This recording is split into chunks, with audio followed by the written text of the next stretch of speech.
Hi எல்லோருக்கும் வணக்கம். என்ன வீடியோன்னு பார்த்தீங்கன்னா, பனைமரம் ஏறுறாங்கல்ல அவங்கள பற்றியான வீடியோ தாங்க. இப்போ பனைமரம் ஏறுறவங்களுக்கு ரொம்ப கஷ்டம் இருக்கும் பார்த்துக்கோங்க. மற்ற மரம் ஏறுறதை விட பனைமரம் ஏறுறது ரொம்ப கஷ்டம் என்னை பொறுத்த மட்டும்.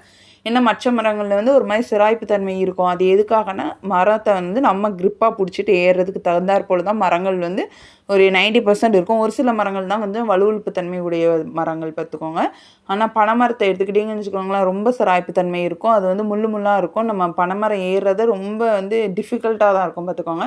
நம்ம ஏறச்சில் வந்து கைகளில் கிழிச்சிரும், காலில் கிழிச்சிரும். நீங்கள் ரெகுலராக பனைமரவங்க ஏறுறவங்க கை காலை பார்த்தீங்கனாலே உங்களுக்கு தெரிஞ்சிடும். அது போக காய்ப்பு காய்ச்சிரும். பொதுவாகவே மரங்கள் ஏற ஏற வந்து காய்ப்பு காய்க்க ஆரம்பிச்சிடும். இருந்தாலும் இவங்களுக்கு அதிகப்படியான காய்ப்புகள் வந்து கால் கையிலலாம் காய்ச்சிரும் பார்த்துக்கோங்க.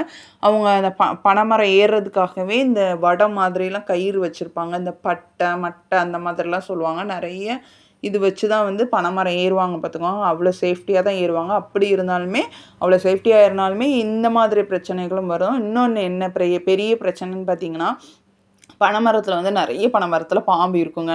ஏன்னா எனக்கு தெரிஞ்சவங்களே ஒருத்தவங்க வந்து பனைமரம் ஏறி அவங்க ஏறிட்டாங்க. ஏறினதுக்கப்புறம் தான் பாம்பு இருந்ததே தெரிஞ்சிச்சு. அவங்க வந்து பனைமரத்துலேருந்து இறங்குனாலும் அந்த பாம்பு கொத்திரும். இறங்குற டைம் வேகமாக இறங்கச்சுலையும் கண்டிப்பாக கொத்திரும். இன்னொன்று அவங்க குதிக்கலான்னு பார்த்தாங்கன்னா கண்டிப்பாக கை கால் உடஞ்சிரும். அவங்க என்ன பண்ணாங்கன்னா பாம்புக்கிட்ட கொத்தே வாங்கிட்டாங்க. பாம்புக்கிட்ட கொத்து வாங்கிக்கிட்டு ஹாஸ்பிட்டலில் போய் அட்மிட் ஆகிட்டாங்க. ஏன்னா என்ன பாம்புன்னு சொல்லிட்டோம்னா அதுக்கான ட்ரீட்மெண்ட் உடனே இருக்கும் பார்த்துக்கோங்க. உடனே வந்து 108 மூலயமா போய் அப்படி வந்து அட்மிட் ஆகி அவங்கள காப்பாற்றிட்டாங்க பார்த்துக்கோங்க. எதுக்காக அவங்க வந்து பாம்புகிட்ட கூட கடி வாங்கிடலாம் அப்படின்னு நினைக்கிறாங்கன்னா, ஒரு வேளை நம்ம வந்து மரத்துலேருந்து கீழே விழுந்துட்டோன்னா கை கால் உடஞ்சிரும். இன்னொன்று வந்து நம்ம உயிருக்குமே ஆபத்து இருக்கும். ஏன்னா தலையிலலாம் பலத்த காயம் ஏற்படக்கூடாது பார்த்தீங்களா? அப்படி ஆகிட்டுனா உயிருக்கே கூட ஆபத்தாயிரும். ஏன்னா அவங்க குடும்பம் அவங்கள மட்டும்தான் நம்பி இருக்கும் பார்த்துக்கோங்க. அதனால் அவங்க என்ன பண்ணுவாங்கன்னா விழமாட்டாங்க. டக்குன்னு இறங்கணும்னு நினைக்க மாட்டாங்க. இறங்கணும்னு நினச்சாலும் நம்ம பாம்புகிட்ட கொத்து வாங்க தான் போகிறோம். நம்ம அந்த கொத்து வாங்கிட்டு பதட்டத்தில் இப்படி வேகமாக இறங்க தான் போகிறோம். அதனால் கொத்து வாங்கிடலான்னு தான் நினைப்பாங்க. ஏன்னா அதுக்கப்புறம் நம்ம ஃபேமிலியை யாரெல்லாம் பண்ண முடியும்? ஒன்றும் இல்லை.